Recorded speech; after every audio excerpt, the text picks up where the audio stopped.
Now what is the centre of the mass? पहली definition, the centre of the mass, CM से हम इसको abbreviate करते हैं या सीएम बोलते हैं इसको usually, of a rigid body. Rigid body कोई ऐसी बॉडी होती है जो जिसकी शेप चेंज ना हो, जो अपनी शेप चेंज ना करे। जैसे अगर लिक्विड है तो लिक्विड को मैं रिजिड बॉडी तो नहीं बोलूंगी, बिकॉज वो कंटिन्यूसली अपनी शेप चेंज कर सकता है। फिर आपके पास जो सॉलिड्स होते हैं मेनली वो रिजिड होता है, ठीक है। रिजिड का मतलब कि वो अपनी शेप खुद से चेंज, ये शेप उनकी चेंज नहीं होती।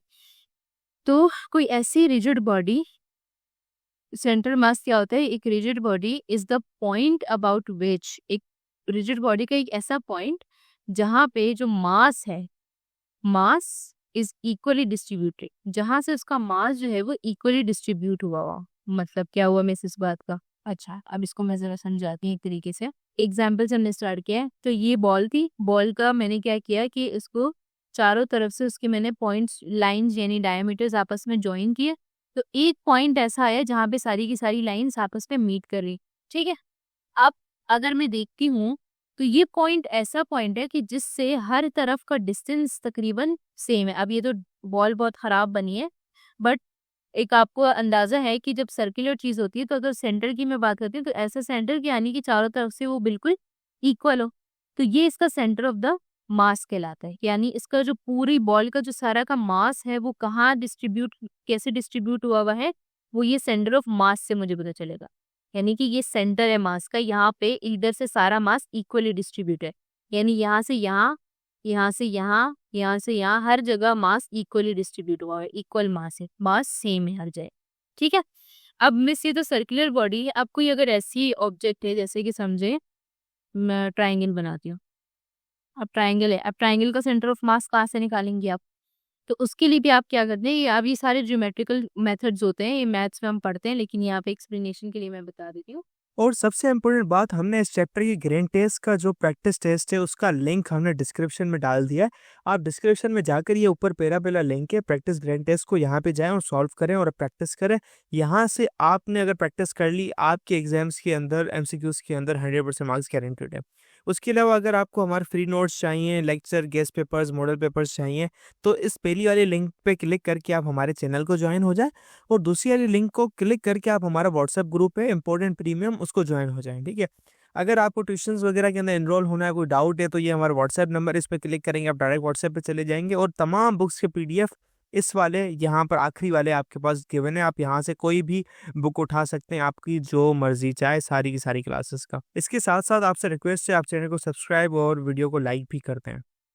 फेडरल बोर्ड के एनुअल एग्जाम्स का डर है, लेकिन ये नहीं पता कि तैयारी कहाँ से करनी है। दूसरी बात, ये नहीं पता कि एग्जाम के अंदर सवाल का जवाब लिखना कैसे है, कैसे सेंटेंसेस को फॉर्म करना है, कैसे हमें फुल के फुल मार्क्स मिले। तो भाई घबराना किस बात से, हमारी बैच इसी प्रॉब्लम को तो सॉल्व करने आई है।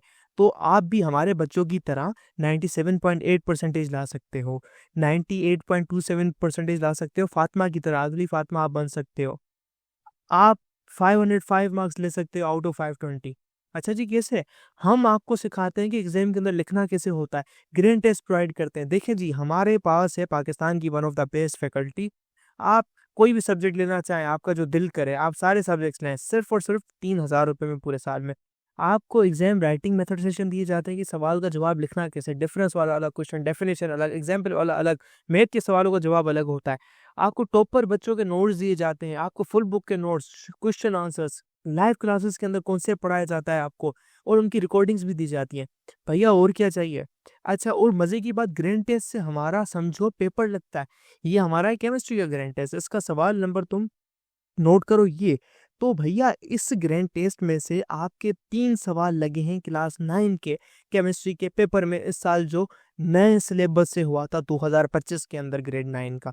तो इतने इंपॉर्टेंट हमारे ग्रैंड टेस्ट होते हैं, सारे आपको दिए जाते हैं। तो भैया देर किस बात की, इस नंबर पे कांटेक्ट करें और अभी रजिस्टर करवाएं। इस पॉइंट से मैंने सामने वाली लाइन पे एक वो बनाया, मार्क बनाया, फिर इस पॉइंट से मैंने सामने वाली पे लाइन बनाया, फिर इस पॉइंट से भी मैंने इधर लाइन बनाई, ठीक है। मतलब अभी ये तो कैलकुलेशन सही से नहीं, बट कैलकुलेशन से बनाएंगे तो 3 इस तरह के हम लाइंस पॉइंट से सारे से ड्रॉ करेंगे। फिर उसके बाद एक पॉइंट ऐसा आएगा जहाँ पे सारी लाइंस आपस में क्रॉस हो रही होंगी या सारी लाइन आपस में मीट कर रही होंगी, ठीक है, ये ज्योमेट्री में आप लोगों ने पढ़ा होगा, इसकी ये कॉन्सेप्ट होगा कि जिस पॉइंट पे सारी बॉडीज, ये सारी लाइंस इंटरसेक्ट कर रही हैं, that point is basically the centre of the mass for the triangle. यानी कि यहाँ से, इस पॉइंट से हर तरफ जो ट्राइंगल का मास है वो इक्वली डिस्ट्रीब्यूट हुआ होगा। ठीक है, बस जाहिर देखने में हमें लग सकता है कि मिस ये तो समझ में नहीं आ रहा है, ऐसे तो नहीं लग रहा कि ये सेम होगा, बट अंदर की तरफ, मतलब कि अब हमें इंटरनली तो मास नहीं पता ना, और पार्टिकल्स की डिस्ट्रीब्यूशन नहीं पता, लेकिन हमने कैलकुलेट करके हम निकाल सकते हैं कि भाई इस पोजीशन पे जो है इसकी सारी मासेस या सारी तरफ, चारों तरफ उसका मास इक्वल है। इसी तरह अगर मैं कोई रेक्टेंगुलर बॉडी लेती हूँ, सेम उसमें भी मैं क्या करूँगी, चारों पॉइंट्स को मिलाऊंगी और एक पॉइंट बनेगा जहाँ पे दोनों पॉइंट लाइंस इंटरसेक्ट करी होंगी, तो ये पॉइंट जो होगा वो मेरे पास क्या कहलाएगा, centre of the mass of rectangle के रहेगा। इसी तरह हर बॉडी, हर मास का जो है वो आपके पास क्या होता है, कहीं ना हर बॉडी का कहीं ना कहीं सेंटर ऑफ द मास होता है। हमारी बॉडी का भी सेंटर मास, हमारी बॉडी का सेंटर ऑफ द मास कहीं है पेट वाली जगह के ऊपर आता है। ठीक है, इस तरह बहुत सारी और चीजें होती है जिनका सेंटर ऑफ मास, जैसे अभी नीचे हैमर बना हुआ है, इसका सेंटर ऑफ मास कहाँ पे आ रहा है, बिल्कुल ये इसकी जो स्टिक है और ये जो लोहा है इसके बिल्कुल यहाँ पे, ये सेंटर पे इसका सेंटर ऑफ द मास है। अब मैं इसकी कहाँ से सेंटर को लग ही नहीं रहा, हम सेंटर तो यहाँ आना चाहिए, लेकिन ऐसा नहीं होता। वो दिखने में मुझे लगता है यहाँ होगा, लेकिन कैलकुलेशन की बाद मुझे पता चलता है कि इसका सेंटर ऑफ मास बेसिकली यहाँ लाई कर रहा। ठीक है, तो ये this is basically what centre of mass means. I hope now it is clear. अच्छा, अब मास और वेट के बारे में तो सबको फॉर्मूला बहुत अच्छे से पता है कि मास और वेट का क्या मतलब होता है। देखो ये जो मैंने अभी बात समझाई ना ऊपर, एग्जैक्टली वही सब उन्होंने किया। हर जगह से क्रिस क्रॉस करके जो पॉइंट आता है, पॉइंट ऑफ इंटरसेक्शन आता है, वो बेसिकली आपके पास क्या कहलाता है, सेंटर ऑफ द मास कहलाता है। देखो इतनी सारी डिफरेंट शेप्स के उन्होंने सेंटर ऑफ द मास निकाल के दिखाए हैं। इसी तरह इरेगुलर शेप्स की भी मैं निकाल सकती हूँ, सेम इसी तरह इरेगुलर शेप्स की भी मैंने लाइंस ड्रॉ करके उनको जो है वो एक जगह पे इंटरसेक्ट करवाना है, वो जो इंटरसेक्टेड पॉइंट होगा that is it's main centre of the मास। ठीक है, सो अब हमारे पास सेंटर ऑफ ग्रेविटी में चेंज पोजिशन। अब क्या इसका क्या मतलब हुआ, मतलब ये हुआ कि इट्स नॉट ऑलवेज नेसेसरी कि जो एक फिक्स आपका सेंटर ऑफ द बॉडी है वही रहे, ये सेंटर ऑफ द मास है वो फिक्स रहे, वो कभी भी फिक्स नहीं होता। अब वैसी बॉडीज जो रिजिड होती है, जो चेंज नहीं होती, जिनकी शेप, उनका तो रहता है, लेकिन कुछ बॉडीज ऐसे, जैसे अभी हाथ की एग्जांपल आपके सामने, अभी हाथ पहले स्ट्रेच हुआ हुआ था, अब ये हाथ उसने बेंड कर दो, तो अब ये हाथ जो है वो ये बन गया है। अब जो बॉडी बनी ना, वो ये पूरी बॉडी ये बन गई है। तो इस बॉडी में अब सेंटर यहाँ पे आ रहा है, पहले ये बॉडी क्या थी, ऐसे थी, सही है, तो इसका सेंटर यहाँ आ रहा था।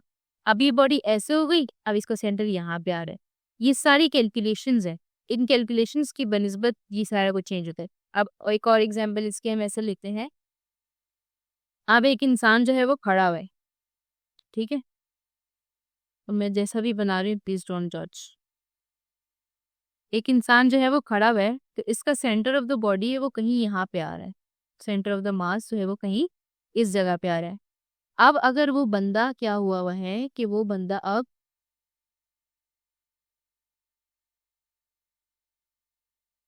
वो बंदा झुका हुआ है, ठीक है, तो अब इसका जो सेंटर ऑफ द मास होगा वो कहीं यहाँ पे आएगा, या अगर पूरा बेंड हुआ है तो कहीं यहाँ पे या कहीं नीचे, मतलब कहीं दूसरी पोजीशन पे आएगा। यानी इसकी शेप या उसकी पोजीशन चेंज होगी, जिसकी वजह से उसके सेंटर ऑफ द मास की भी पोजीशन चेंज होगी। ठीक है, शेप्स पे भी डिपेंड करता है सेंटर ऑफ द मास। बस ये होना चाहिए कि उसके आसपास का सारा जो मास है वो इक्वल हो। ठीक है,